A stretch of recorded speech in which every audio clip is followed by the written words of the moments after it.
bienvenue dans notre série Vivre libre. Nous atteignons maintenant la 11e étape où nous allons découvrir ensemble comment vivre libre pour entrer dans une destinée glorieuse.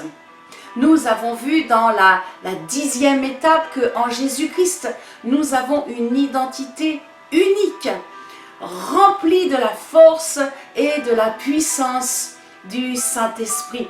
Nous allons donc découvrir maintenant que nous avons besoin encore plus d'assurance afin de pouvoir réaliser nos rêves, réaliser nos projets, parce que nous sommes les filles du Dieu Tout-Puissant. Vous êtes des fils du Dieu Tout-Puissant aussi.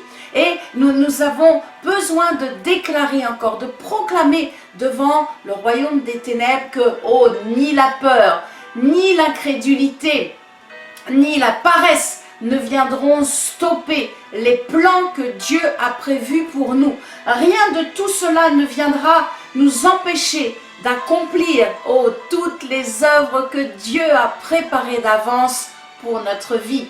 Éphésiens 2:10 est un de mes versets préférés. Vous pourrez le relire tranquillement. Vraiment, Dieu a préparé des œuvres merveilleuses pour chacune de nos vies. Amen.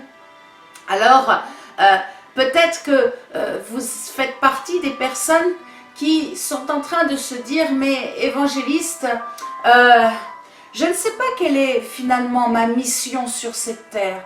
Je ne connais pas encore ces œuvres-là que vous venez de parler, je n'ai pas de vision, je n'ai pas de direction. Eh bien, je crois que à travers cette 11e étape, le Saint-Esprit va vous révéler quelle est la volonté de Dieu pour vous. Et si vous faites partie de ceux qui, comme moi, nous connaissons notre mission, je sais ce qu'il y a de plus fort qui brûle en mon cœur, c'est de sauver les âmes, c'est de sortir les hommes et des femmes du royaume des ténèbres et de les amener dans le royaume de Dieu. C'est cela qui réjouit au plus profond de mon cœur.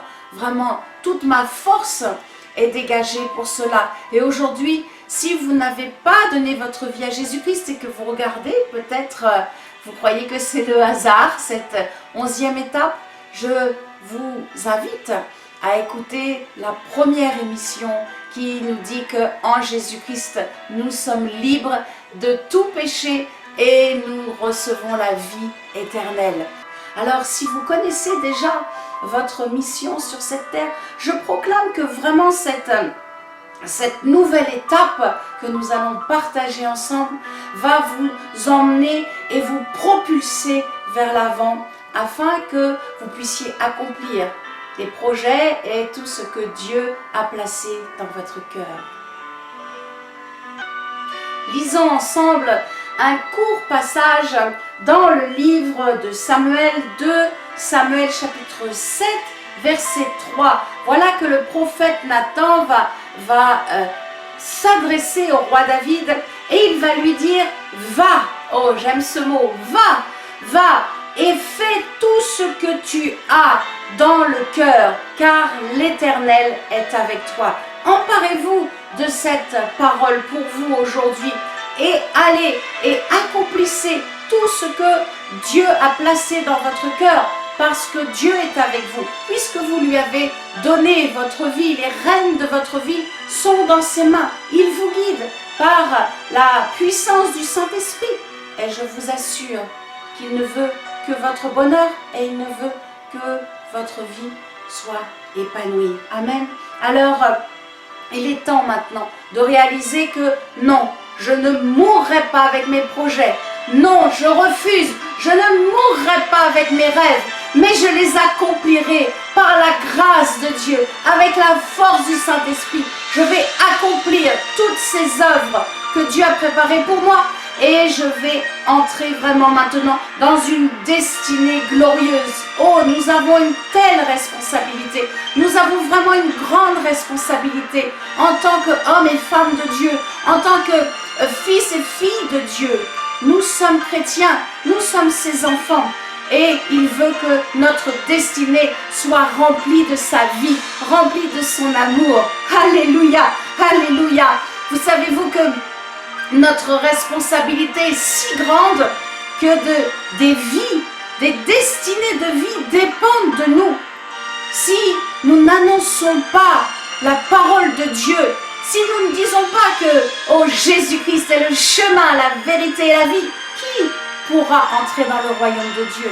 Si nous n'imposons pas les mains aux malades, comment les infirmes, des gens qui n'ont plus d'espérance parce qu'ils ont une maladie incurable, pourront être guéris?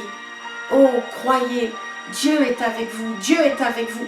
Et je crois qu'en cet instant, vous êtes en train de réaliser que vraiment il y a un grand potentiel en vous. Amen.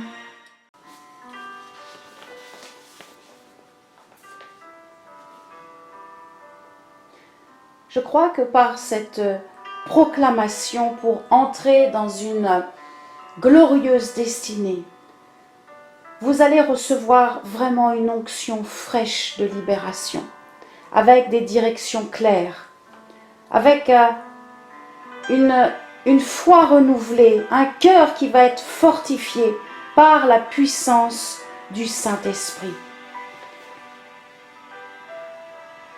Appuyez sur la parole de Christ. Je déclare avec foi qu'avec Dieu, tout est possible. Ses plans sont parfaits pour ma vie. Et chaque saison est vitale pour mon épanouissement. Chaque étape est bonne pour réussir ma destinée. Je crois que ma vie est choisie pour l'avancement du royaume de Dieu. Et qu'avec Dieu, je vais faire des exploits. Alléluia. Je confesse que je ne raterai pas le but de mon existence. Je ne passerai pas à côté des œuvres que Dieu a préparées d'avance pour moi.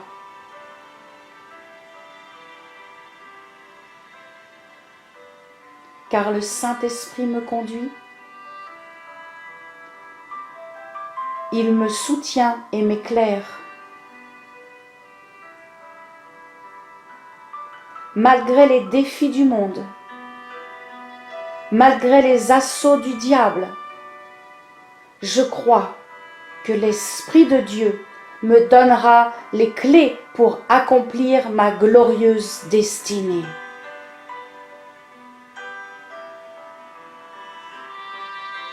Aujourd'hui, au nom de Jésus-Christ, je sors de la médiocrité, je sors de la paresse, je sors de la peur et de l'incrédulité. Je ne résiste plus à l'appel divin et j'accepte la volonté parfaite de Dieu pour ma vie. Maintenant, j'entre dans ma destinée victorieuse pour vivre une vie remplie de joie et de succès. Oh, à Dieu soit toute la gloire et la majesté. Amen, amen, amen.